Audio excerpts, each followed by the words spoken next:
ಯಾವ ರೀತಿ ಹೊಡಿತೀಯ ಅಂತ ಯಾವ ರೀತಿ ಹೊಡಿತೀನಿ ನನ್ನ ನನ್ನ ಇಷ್ಟ ನಾನು ಉಕ್ಕೋತೀನಿ. ಆಯ್ತು ಹೋಗಲ್ಲ ಆಯ್ತು ಹೋಗಲಿ. Thank you so much. Bigg Boss Kannada season 11 show ಮುಗಿಯೋ ಹಂತಕ್ಕೆ ಬಂದಿದೆ. ವಾರ ಕಳೆದಂತೆ ದೊಡ್ಡ ಮನೆಯಲ್ಲಿರುವ ಸ್ಪರ್ಧಿಗಳ ಸಂಖ್ಯೆ ಕೂಡ ಇಳಿದಿದ್ದು ಕಾಂಪಿಟೇಷನ್ ಹೆಚ್ಚಾಗಿದೆ. ಫ್ಯಾಮಿಲಿ ರೌಂಡ್ ಬಳಿಕ ಸ್ಪರ್ಧಿಗಳ ಮನಸ್ಸು ಬದಲಾಗಿದೆ. ಸ್ನೇಹ ಪ್ರೀತಿ ಅಂತಿದ್ದವರೆಲ್ಲ ಈಗ ಕಪ್ಪು ಗೆದ್ದರೆ ಸಾಕು, ನಮ್ ಅಸಲಿ ಆಟ ಶುರು ಅಂತಿದ್ದಾರೆ. ಬಿಗ್ ಬಾಸ್ ಸೀಸನ್ 11ರ ಶೋ ಸೆಪ್ಟೆಂಬರ್ 11, 2024 ಶುರುವಾಗಿತ್ತು. ಶನಿವಾರ ಕಿಚ್ಚನ ಪಂಚಾಯಿತಿಯಲ್ಲಿ ಸ್ಪರ್ಧಿಗಳನ್ನ ತರಾಟೆಗೆ ತೆಗೆದುಕೊಂಡ ಸುದೀಪ್, ಬಿಗ್ ಬಾಸ್ ಶುರುವಾಗಿ 3 ತಿಂಗಳು ಕಳೆದಿದೆ ಎಂದಿದ್ದಾರೆ. ಅಲ್ಲದೆ ಇನ್ನು ಉಳಿದಿರೋದು 3 ವಾರ ಮಾತ್ರ ಅಂದಿದ್ದಾರೆ. ಸೀಸನ್ 11ರ ಬಿಗ್ ಬಾಸ್ ವಿನ್ನರ್ ಯಾರಾಗ್ತಾರೆ ಎನ್ನುವ ಲೆಕ್ಕಾಚಾರ ಜೋರಾಗಿದೆ. ಸೋಷಿಯಲ್ ಮೀಡಿಯಾದಲ್ಲಿ ಕಂಟೆಸ್ಟೆಂಟ್ಗಳ ಫಾಲೋವರ್ಸ್ಗಳು ತಮ್ಮ ನೆಚ್ಚಿನ ಆಟಗಾರರ ಫೋಟೋಗಳನ್ನು ಹಾಕಿ ಇವರೇ ವಿನ್ನರ್ ಅಂತಿದ್ದಾರೆ.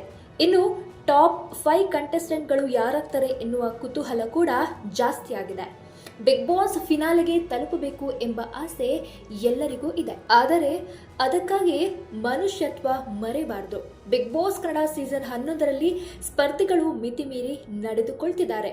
ಆ ಕಾರಣದಿಂದ ಈ ವಾರದ ಆಟ ರೋಚಕ ಆಗಿರಲಿದೆ. ಟಾಸ್ಕ್ ಆಡುವಾಗ ಒಬ್ಬರು ಇನ್ನೊಬ್ಬರ ಮೇಲೆ ಬಿದ್ದಿದ್ದಾರೆ. ಕೈ ಮಿಲಾಯಿಸುವ ಹಂತ ಕೂಡ ಎದುರಾಗಿದೆ. ಇದುವರೆಗೂ ಬಿಗ್ ಬಾಸ್ ಮನೆಯಲ್ಲಿ ಕೊಟ್ಟಿರುವ ಫಿಸಿಕಲ್ ಟಾಸ್ಕ್ಗಳಲ್ಲಿ ಸ್ಪರ್ಧಿಗಳು ಹೊಡೆದಾಡಿಕೊಂಡಿದ್ದು ಇದೆ.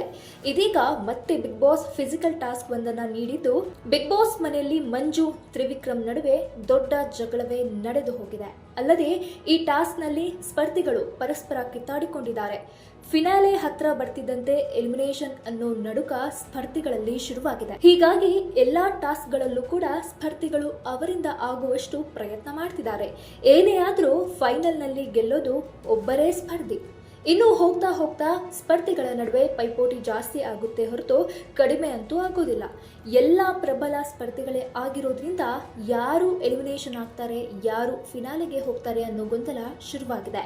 ಏನೇ ಆದ್ರೂ ಇನ್ನು 3 ವಾರಗಳಲ್ಲಿ ಬಿಗ್ ಬಾಸ್ ಫಿನಾಲೆ ಮುಗ್ದೇ ಹೋಗುತ್ತೆ. ಯಾರು ಈ ಸಲ ಟೈಟಲ್ ವಿನ್ ಆಗ್ತಾರೆ ಅನ್ನೋದನ್ನ ಕಾದು ನೋಡಬೇಕಾಗಿದೆ.